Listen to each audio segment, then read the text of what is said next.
Plusieurs personnes et familles qui se lancent dans le projet d'immigration sont beaucoup plus préoccupées et animés par l'idée qu'ils vont changer de vie, par l'idée qu'ils vont aller dans un monde paradisiaque et ignorent complètement qu'il s'agit d'un projet comme tout autre projet, c'est-à-dire qu'un projet où il faut avoir une vue globale, où il faut se donner des moyens. Alors dans cette vidéo, je te propose 4 choses indispensables à faire au début de ton immigration pour pouvoir réussir ton projet, pour pouvoir réussir et atteindre tes objectifs. Reste jusqu'à la fin.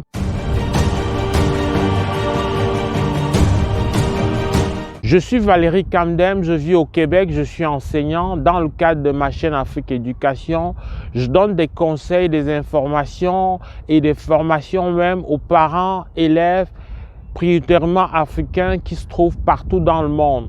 Le but étant de favoriser la réussite tant sur le plan scolaire, professionnel ou tout simplement social. La finalité est de faire monter une nouvelle génération d'Africains leaders partout dans le monde, dans leur domaine de prédilection. Alors, si ce projet te parle, si comme nous, tu as envie de faire émerger un nombre de plus en plus important d'Africains qui sont leaders dans leur domaine respectif, qui arrêtent de jouer le rôle de suiveur, alors tu es la bienvenue sur cette chaîne. Abonne-toi puis active la cloche de notification pour rester informé de nos nouvelles parutions hebdomadaires. Première chose à faire, c'est de concevoir clairement les grandes lignes de ton projet d'immigration. Pourquoi j'immigre? Pourquoi je change de pays? Pourquoi je veux changer de vie? Quels sont mes objectifs dans 5 ou 10 ans? Quelle est la finalité que je veux atteindre? Quelles sont mes forces? Quelles sont mes faiblesses? Alors, partant de mes forces et de mes faiblesses, je dois pouvoir concevoir, bâtir des moyens que je vais mettre en place pour arriver à atteindre l'objectif que je me suis fixé au départ. Donc, la deuxième chose à faire, c'est de chercher l'information par soi-même. Alors, tu dois chercher l'information par toi-même parce que ça se peut qu'en te fiant à ceux qui sont déjà sur le terrain, sur ta terre d'accueil, que ce soit des informations dépassées, que ce soit des informations qui ne se vérifient pas nécessairement dans votre cas. Il arrive que des personnes vous donnent des informations avec leur perception et leur perception ne correspond pas toujours à la réalité. Donc, ils sont de bonne foi peut-être, en tout cas pour la plupart de mon point de vue, mais malheureusement, une fois que toi-même tu expérimentes, tu vis la situation, tu vas au contact de l'information, soit à travers Internet, soit de manière physique quand tu arrives, eh bien ça se peut que tu vives une autre réalité. Donc il est important de te faire toi-même ta propre idée sur la question, dépendamment de tes objectifs à atteindre. Troisième chose à faire, très souvent négligée malheureusement, mais super important parce que c'est vraiment ça le pilier qui va t'aider à déposer les premiers jalons de ta réussite future, la réussite future de ton projet d'immigration. Cette étape, cette chose importante, c'est d'avoir des frais de subsistance. Eh bien, c'est vrai, le projet coûte cher, c'est trop demandant financièrement, mais que tu sois seul ou en famille, il va falloir que tu amasses des frais de subsistance. Ces frais de subsistance vont t'aider à avoir une marge de manœuvre.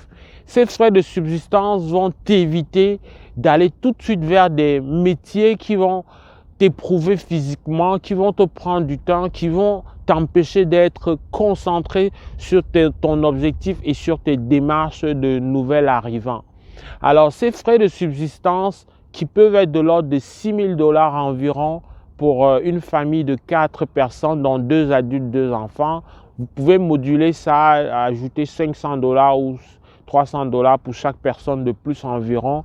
Mais ces frais de l'ordre de 6 000 $ vont t'aider, de mon point de vue, à te faire un petit ordinateur, pas grand-chose. Avec une connexion Internet, les sites sont accessibles. Tu vas aller vers l'information, chercher l'information dépendamment de ton objectif de la journée ou de la semaine. Dans ces 6 000 $, tu vas avoir un peu d'argent pour acheter une petite voiture d'occasion qui peut te coûter dans 1 000 à 1 500 $. c'est vraiment pour un début parce que vivre au Canada avec son climat, avec une famille, c'est important d'avoir une petite voiture. Ce n'est vraiment pas un luxe, c'est super important. Et puis le reste, ça va être des frais vraiment pour l'alimentation, ce n'est pas trop demandant. Et surtout, le loyer.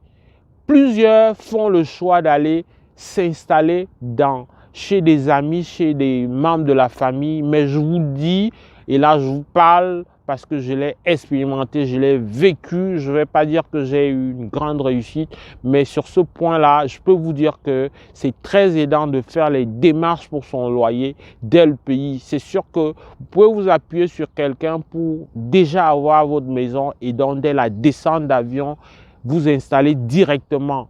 Même si au départ, vous n'avez que des matelas, ce n'est pas grave, mais installez-vous chez vous. Ça aura l'avantage que vous allez vous retrouver dans un monde aussi nouveau en famille. Vous allez vous ressourcer, vous allez garder vos repères. Dernière chose, je te le conseille vivement, tu as besoin de faire un check-up de santé. Là, il faut le faire dès le pays si tu écoutes cette vidéo étant encore dans ton pays de départ. Mais si tu es déjà ici, ça va être un peu difficile pour toi de profiter de cette quatrième astuce. Malheureusement, au Québec et au Canada en général, il y a de la médecine de qualité, ça, on va leur reconnaître. Par contre, l'accès aux soins n'est pas évident. Il y a très peu de médecins. Donc, ça fonctionne beaucoup plus en urgence tant que tu n'as pas un médecin de famille. Alors, tu peux faire plusieurs années vraiment sans pouvoir avoir un médecin de famille. Ça peut aller au-delà de 5 ans parfois. Donc, en faisant un check-up, ça va permettre de vérifier assez tôt.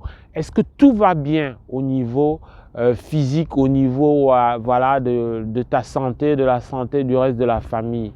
Parce que plus vite tu vérifies, mieux tu te soignes et plus tu seras disponible à commencer un emploi, une formation et tu ne seras pas comme diminué à cause voilà, d'un mal qui va se révéler malheureusement quand tu seras dans ta terre d'accueil.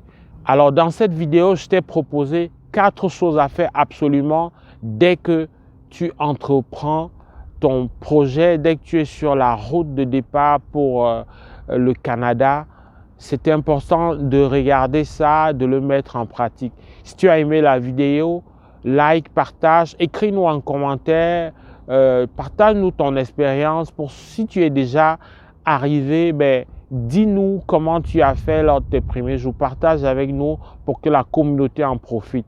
Sur ce, je vous retrouve avec beaucoup de plaisir dans le cadre d'une prochaine vidéo. Boule up!